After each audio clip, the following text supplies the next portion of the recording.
नमस्कार, मैं हूं अंजलि इस्टवाल और हमारे इस खास कार्यक्रम में आपका स्वागत है। इस कार्यक्रम में हम आपको बताते हैं कि क्या सच है और क्या झूठ है, किन बातों पर आपको विश्वास करना चाहिए, ये हम आपको बताएंगे। सिर्फ हम ही नहीं, हमारे साथ इस कार्यक्रम में जुड़ते हैं देश और दुनिया के नामी गिरामी एक्सपर्ट, जिनके साथ हम लेकर आते हैं एक्सक्लूसिव बातचीत।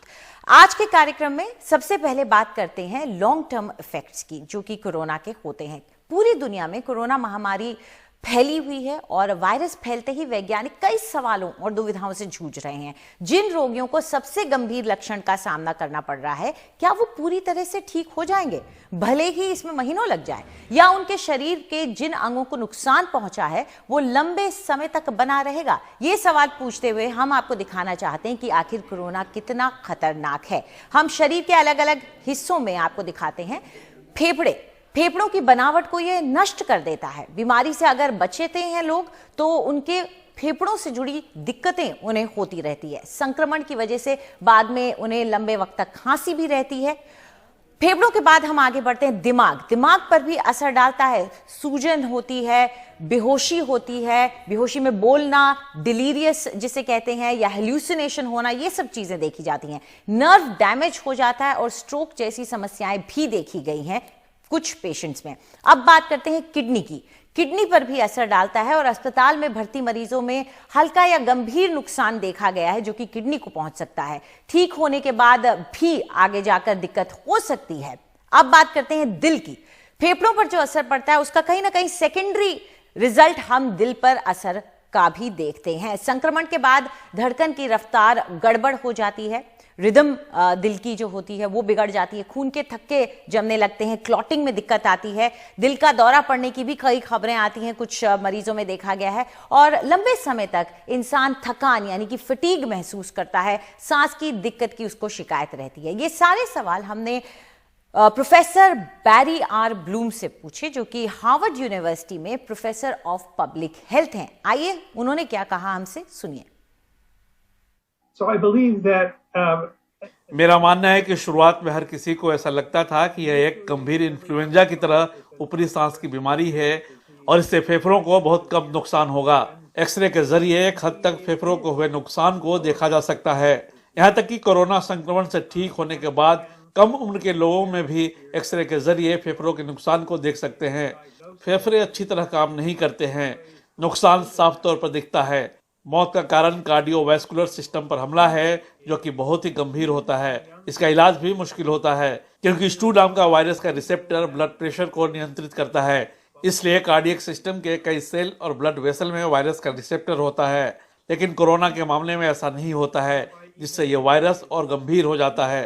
संक्रमित लोगों पर लंबे समय तक इसका असर महीनों तक उन्हें कमजोर कर सकता है। पता नहीं, कुछ लोग ऐसे हो सकते हैं जो शायद कभी भी पूरी तरह ठीक न हो पाए।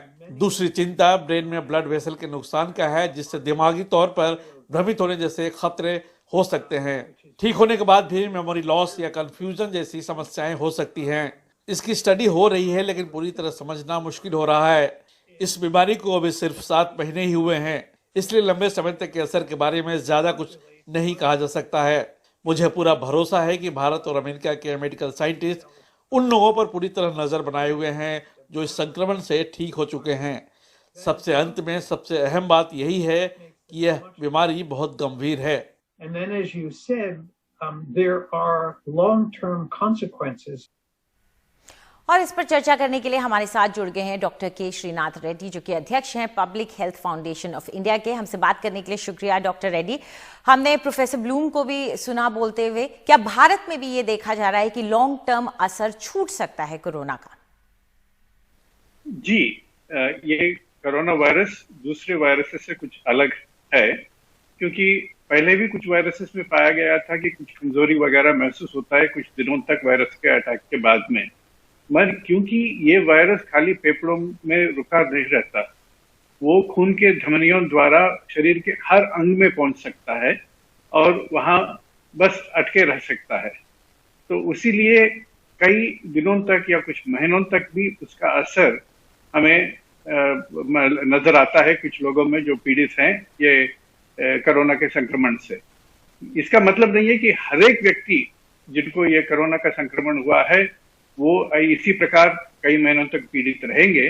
और कुछ लोग ऐसे हैं, खास करके जिनको पहले से ही कुछ बीमारियां हैं, हाई ब्लड प्रेशर, जो हाइपरटेंशन कहते हैं, डायबिटीज है, या फेफड़ों में पहले बीमारी रह चुका है, उनके ऊपर ये ज्यादा असर होता है। मगर क्योंकि ये कोरोना वायरस एक नया वायरस है और शरीर में इसका मुकाबला करने की क्षमता नहीं है, तो हर एक अंग में ये प्रसरित होता है। तो इसीलिए इस प्रकार का हम देखते हैं कि कई लोगों में कई हफ्ते तक या कई महीनों तक केवल कमजोरी ही नहीं, दूसरे भी लक्षण नजर आते हैं। जी, और हमें लंबे वक्त तक ये स्टडी जारी रखनी पड़ेगी ताकि पता चल सके कि इस बीमारी का क्या असर होता है। एक और हम बात करने जा रहे हैं और वो ये है कि अक्सर ऐसी राय है कि कोविड-19 ऐसा वायरस है जो रेस्पिरेटरी सिस्टम को प्रभावित करता है और आमतौर पर सांस लेने में दिक्कत, सर्दी, बुखार ये लक्षण हैं।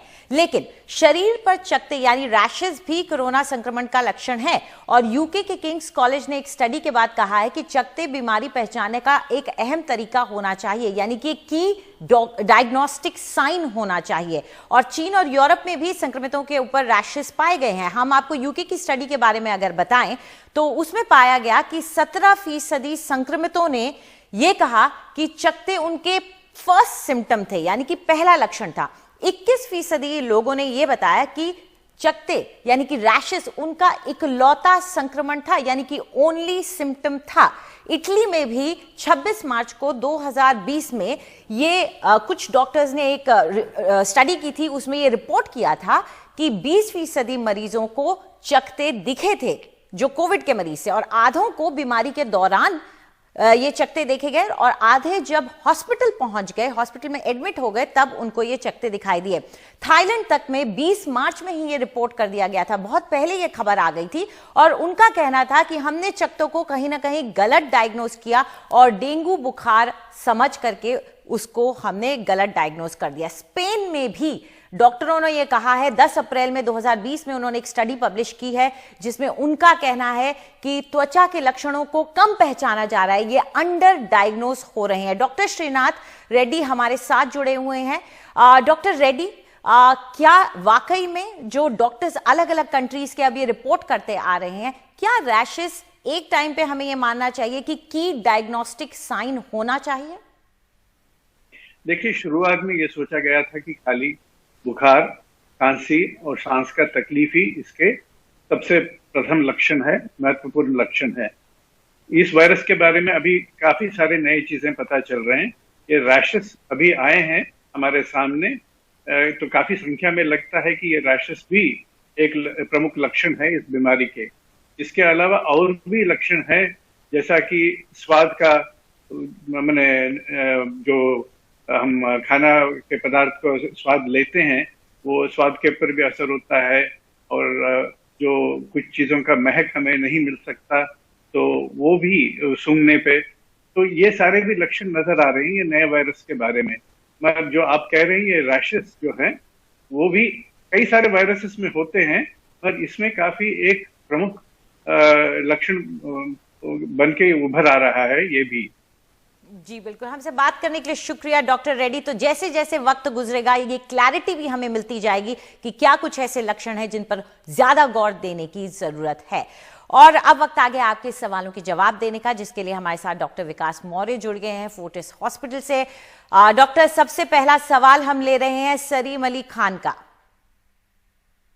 मेरा सवाल है कि अगर हमारे परिवार में किसी को कोविड हो जाता है तो उनसे हमारी पालतू जानवर को भी हो जाएगा?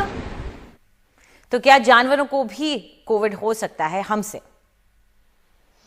देखिए, अभी तक तो जैसे हमने पता है ये नोवल वायरस है और जैसे जैसे इंफॉर्मेशन आ रही है, कुछ कुछ केसेस में हमने देखा है कि जो जानवर हैं उनमें भी ये कोरोना के कीटाणु मिले हैं, बट ये नहीं पता है कि वो हमारे से उनको ट्रांसमिट हो सकता है या नहीं। ये थोड़ी इसके बारे में अभी ज्यादा रिसर्च की आवश्यकता है।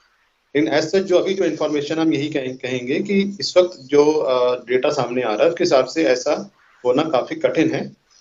तो इसलिए इसके बारे में जितनी भी इंफॉर्मेशन है आज तक, अभी तक ऐसे केसेस आए नहीं है बहुत ज्यादा, बहुत इक्का दुक्का एक दो केसेस पालतू जानवरों में मिले हैं, बट वो कैसे हुए, ट्रांसमिट कैसे नहीं, तो इसके बारे में रिसर्च की काफी जानकारी की जरूरत है।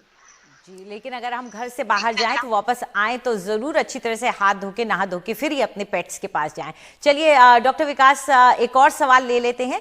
Hello friends, I am Mrigank, I am 11 years old। मैं आपसे ये पूछना चाहता हूँ कि अगर हमें जुकाम हो तो हम उसका पता कैसे लगाएंगे कि वो आम जुकाम है या कोरोना का जुकाम। तो मृगांक जानना चाहते हैं कि एक आम सर्दी और कोरोना वायरस के सिम्टम्स में क्या कोई डिफरेंशिएशन किया जा सकता है? देखिए, अभी तक तो जैसे जब पेंडेमिक हो जाता है और जैसे अभी हम पेंडेमिक चपेट में आ चुके हैं, तो इस वक्त तो ये जो लक्षण हैं ये सारे जो हमें कोरोना में मिल रहे हैं वो हमें एक आम जुकाम में भी मिल सकते हैं। जैसे आम जुकाम होता है, हमें नाक बहती है या हमें कहते हैं छींकें आती हैं या फिर कहते हैं हमें बुखार होता है। क्योंकि कोरोना में वैसे तो देखो जुकाम या नाक की तकलीफ थोड़ी कम होती है, बट ये कहना कि बिल्कुल भी नहीं हो सकती पेंडेमिक के टाइम में, जैसे पहले तो ये था शुरू में जब पेंडेमिक नहीं आया था तब हम फिर भी कह रहे थे कि हाँ ऐसे हो सकता है, कुछ सिम्टम हम सेग्रीगेट कर सकते हैं कि उसके हो सकते हैं आम जुकाम के और ये कोरोना के हो सकते हैं। लेकिन अब चूंकि हम चपेट में आ चुके हैं तो इस वक्त डिफ्रेंशिएट करना काफी मुश्किल हो जाता है, बिकॉज हम देख ही रहे हैं कुछ लोगों को कहते हैं जुकाम हुआ और फिर उनको कहते हैं खांसी हुई, उनका गला खराब हुआ, और कुछ लोग जैसे नाक बंद हुई, उनको लॉस ऑफ टेस्ट हुआ, लॉस ऑफ स्मेल हुआ। तो ऐसे मरीजों में भी कोरोना के वायरस मिल रहे हैं। तो अब चूंकि हम चपेट में आ चुके हैं तो हमें सचेत रहना पड़ेगा। जी, हमसे बात करने के लिए शुक्रिया आपका डॉक्टर मौर्य। और फिलहाल हम ले रहे हैं एक ब्रेक।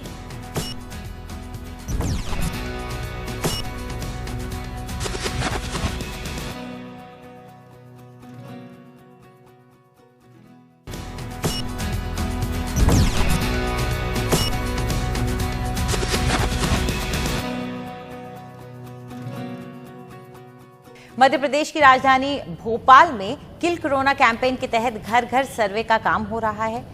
संक्रमितों को ढूंढने और इलाज में स्वास्थ्य कर्मी सबसे अहम कड़ी है, वो सबसे आगे जाकर के उन्हें घर घर ढूंढ रहे हैं।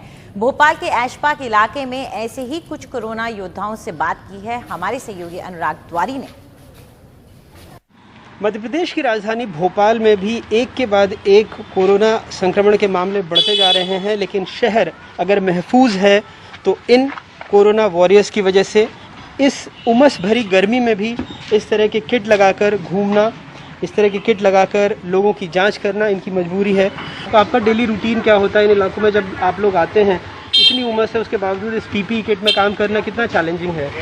चैलेंजिंग तो है, लेकिन लोगों को सहयोग, पुलिस प्रशासन, साथ में और भी विभाग, हम लोग के जैसे रेवेन्यू डिपार्टमेंट है, वहाँ के काफ़ी लोग हम लोग के साथ काम करते हैं। आपके साथ जो महिला स्वास्थ्य कर्मी हैं उनकी भी जो टीम रहती है उनके लिए भी चैलेंजेस बहुत ज़्यादा है। मैम, आपका नाम बताएंगे?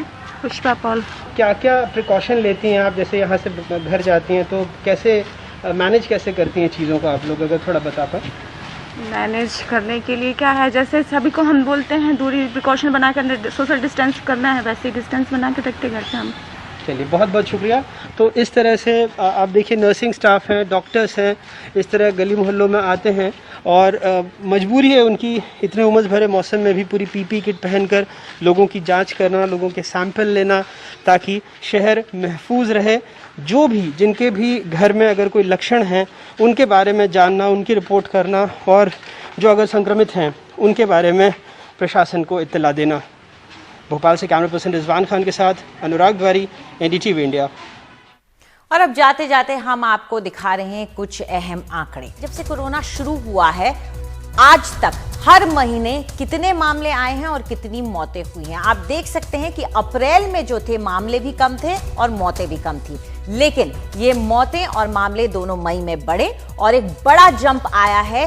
महीने में कितने मामले आते हैं उसमें जून में, और जुलाई में उससे भी बड़ा जंप आप देख रहे हैं। और अभी तक सिर्फ आधा जुलाई गुजरा है और आप देख सकते हैं कि कितने ज्यादा मामले आए हैं। ये चिंता की बात है। इसका मतलब ये है कि हर महीने नए मामले जितने आ रहे हैं वो बढ़ते जा रहे हैं, यानी कि इन्फेक्शन बढ़ रहा है, संक्रमण बढ़ रहा है। तो यही चिंता है। इसके साथ हम इस कार्यक्रम को खत्म करते हैं, लेकिन आपको याद दिलाते हैं कि इन आंकड़ों को ना भूलें और सोशल डिस्टेंसिंग बनाए रखें। घर से बाहर निकलें तो मास्क जरूर पहनें।